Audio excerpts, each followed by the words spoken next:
Hi friends, welcome back to my channel.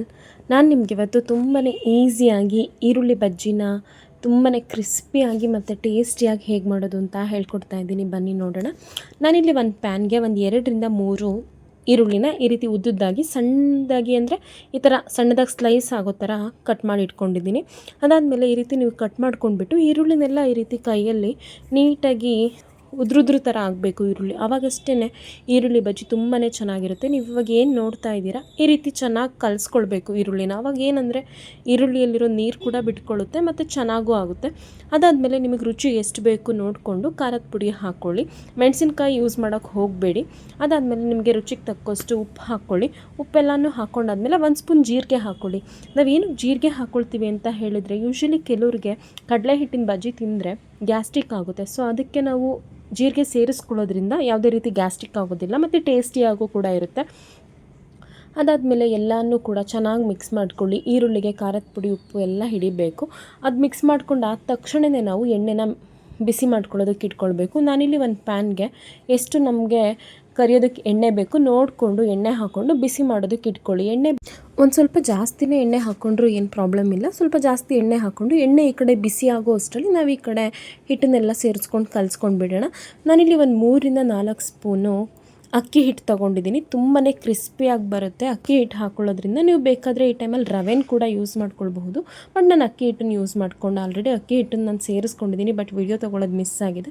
ಮತ್ತು ನಾನಿಲ್ಲಿ ಒಂದು 4 ಸ್ಪೂನ್ ಅಕ್ಕಿ ಹಿಟ್ಟು ತೊಗೊಂಡಿದ್ದೀನಿ ಅಂತ ಹೇಳಿದ್ರೆ ಅದಕ್ಕಿಂತ ಒಂದು ಡಬಲ್ ಕ್ವಾಂಟಿಟಿಯಲ್ಲಿ ಕಡಲೆ ಹಿಟ್ಟು ತೊಗೊಂಡಿದ್ದೀನಿ. ಕಡಲೆ ಹಿಟ್ಟನ್ನ ನೋಡಿಕೊಂಡು ಒಳ್ಳೆ ಬ್ರ್ಯಾಂಡನ್ನು ತೊಗೊಳ್ಳಿ. ಯೂಶ್ವಲಿ ನಂದಿ ಬ್ರ್ಯಾಂಡ್ ಅಥವಾ ಶಂಕರಿ ಕಡಲೆ ಹಿಟ್ಟು ಅಂತ ಏನು ಹೇಳ್ತಾರೆ, ಅದು ತುಂಬಾ ಕ್ರಿಸ್ಪಿಯಾಗಿ ಮತ್ತು ಚೆನ್ನಾಗಿರುತ್ತೆ. ಅದಕ್ಕೋಸ್ಕರ ನೋಡ್ಕೊಂಡು ತೊಗೊಳ್ಳಿ. ನಾನು ಕಡಲೆ ಹಿಟ್ಟನ್ನೆಲ್ಲನೂ ಕೂಡ ಹಾಕ್ಕೊಂಡಿದ್ದೀನಿ. ಅದಾದಮೇಲೆ ಈ ಕಡೆ ನಾನು ಕೊತ್ತಂಬರಿ ಸೊಪ್ಪು, ಸ್ವಲ್ಪ ಕರಿಬೇವಿನ ಸೊಪ್ಪೆಲ್ಲನೂ ಕೂಡ ಸೇರಿಸ್ಕೊಂಡಿದ್ದೀನಿ. ಎಲ್ಲನೂ ಕೂಡ ಸೇರಿಸ್ಕೊಂಡಾದಮೇಲೆ ಸ್ವಲ್ಪನೇ ನಿಮಗೆ ನೀರು ಎಷ್ಟು ಬೇಕು ನೋಡಿಕೊಂಡು, ಒಂದೇ ಸರಿ ಜಾಸ್ತಿ ನೀರು ಹಾಕ್ಕೊಳ್ಳೋಕೆ ಹೋಗಬೇಡಿ. ಸ್ವಲ್ಪನೇ ನೀರು ಹಾಕ್ಕೊಬಿಟ್ಟು ಈ ರೀತಿ ನಿಧಾನಕ್ಕೆ ಚೆನ್ನಾಗಿ ಕಲಿಸ್ಕೊಳ್ಳಿ. ತುಂಬಾ ತೆಳು ಮಾಡ್ಕೊಳ್ಳೋಕೆ ಹೋಗಬಾರ್ದು. ಯಾಕಂದರೆ ನಾವು ಕಡಲೆ ಹಿಟ್ಟನ್ನ ಅತಿ ತೆಳು ಮಾಡ್ಕೊಂಡಷ್ಟು ಕೂಡ ಅದು ತುಂಬ ಸಾಫ್ಟಾಗಿ ಹೋಗ್ಬಿಡುತ್ತೆ ಹೊರತು ಕ್ರಿಸ್ಪಿಯಾಗಿ ಬಜ್ಜಿ ಬರೋದಿಲ್ಲ. ಈ ರೀತಿ ನಮಗೆ ಎಷ್ಟು ಬೇಕು ನೋಡಿಕೊಂಡು ನಿಧಾನಕ್ಕೆ ಹಿಟ್ಟನ್ನು ಚೆನ್ನಾಗಿ ಕಲಿಸ್ಕೊಳ್ಬೇಕು. ಮತ್ತು ಯಾವುದೇ ಕಾರಣಕ್ಕೂ ಹಿಟ್ಟನ್ನು ಕಲಿಸ್ಬಿಟ್ಟು ನೆನೆಯೋದಕ್ಕೆ ಇಡೋಕ್ಕೆ ಹೋಗಬೇಡಿ. ನಾವು ಮತ್ತೆ ನೆನೆಸ್ಕೊಳ್ಳೋದಕ್ಕೆ ಇಟ್ಕೊಂಡ್ರೆ ಈರುಳ್ಳಿಯಲ್ಲಿರೋ ನೀರೆಲ್ಲ ಬಿಟ್ಕೊಂಡು ಬಿಡುತ್ತೆ. ಅದಕ್ಕೋಸ್ಕರ ನಾವು ಈರುಳ್ಳಿ ಬಜ್ಜಿ ತುಂಬ ಕ್ರಿಸ್ಪಿಯಾಗಿ ಇಷ್ಟಪಡೋರು ಆವಾಗಲೇ ಕಲಿಸ್ಕೊಂಡ್ಬಿಟ್ಟು ಆವಾಗಲೇ ಬಜ್ಜಿ ಮಾಡ್ಕೊಂಡ್ರೆ ತುಂಬ ಚೆನ್ನಾಗಿರುತ್ತೆ. ಈ ಕ್ವಾಂಟಿಟಿಯಲ್ಲಿ ಕಲಿಸ್ಕೊಳ್ಳಿ, ತುಂಬಾ ಚೆನ್ನಾಗಾಗುತ್ತೆ. ನಾನಿಲ್ಲಿ ಆಲ್ರೆಡಿ ಬಿಸಿ ಮಾಡೋದಕ್ಕೆ ಎಣ್ಣೆ ಇಟ್ಕೊಂಡಿದ್ದೆ ಅಲ್ವಾ, ಅದರಲ್ಲಿ 1 ಸ್ಪೂನ್ ಬಿಸಿ ಎಣ್ಣೆನೂ ಕೂಡ ಸೇರಿಸ್ಕೊಳ್ತಾ ಇದ್ದೀನಿ. ಈ ರೀತಿ ಎಣ್ಣೆ ಹಾಕ್ಕೊಳ್ಳೋದ್ರಿಂದನೂ ಕೂಡ ಒಂದು ಒಳ್ಳೆ ಕ್ರಿಸ್ಪಿನೆಸ್ ಮತ್ತು ಚೆನ್ನಾಗಿರುತ್ತೆ. ಆಲ್ಮೋಸ್ಟ್ ಇಲ್ಲಿ ನೋಡ್ತಾ ಇದ್ದರೆ ಎಣ್ಣೆ ಎಲ್ಲ ಬಿಸಿ ಆಗಿದೆ.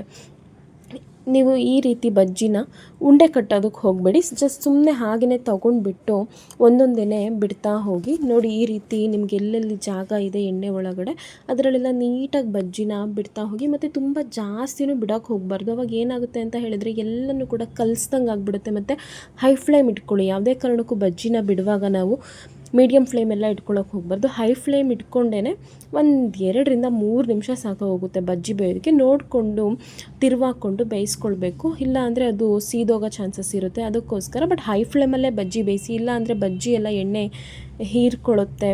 ಅದಕ್ಕೋಸ್ಕರ ನೋಡಿ, ನಾನು ಆಲ್ಮೋಸ್ಟ್ ಹೈ ಫ್ಲೇಮ್ ಇಟ್ಕೊಂಡು ಒಂದು 2 ನಿಮಿಷದಲ್ಲೇ ಬಜ್ಜಿ ಎಲ್ಲ ರೆಡಿ ಆಗೋಗ್ಬಿಡುತ್ತೆ. ಆಲ್ಮೋಸ್ಟ್ ಇನ್ನೂ ಇದು ರೆಡಿ ಆಗಿಲ್ಲ. ಒಂದು ಒಳ್ಳೆ ಗೋಲ್ಡನ್ ಕಲರ್ ಮತ್ತು ನೊರೆ ಎಲ್ಲ ಸ್ವಲ್ಪ ಕಡಿಮೆ ಆಗ್ತಾ ಇದೆ ಅಂದರೆ ಅದು ನಮಗೆ ಬಜ್ಜಿ ರೆಡಿ ಆಗಿದೆ ಅಂತ ಅರ್ಥ. ನೀವು ಇವಾಗ ಏನು ನೋಡ್ತಾ ಇದ್ದೀರಾ ನೋಡಿ, ನಾನು ಎಲ್ಲನೂ ಕೂಡ ತಿರುವು ಹಾಕ್ಕೊಂಡು ಚೆನ್ನಾಗಿ ಹೈ ಫ್ಲೇಮ್ ಇಟ್ಕೊಂಡೇ ನಾನು ಬೇಯಿಸ್ಕೊಳ್ತಾ ಇದ್ದೀನಿ.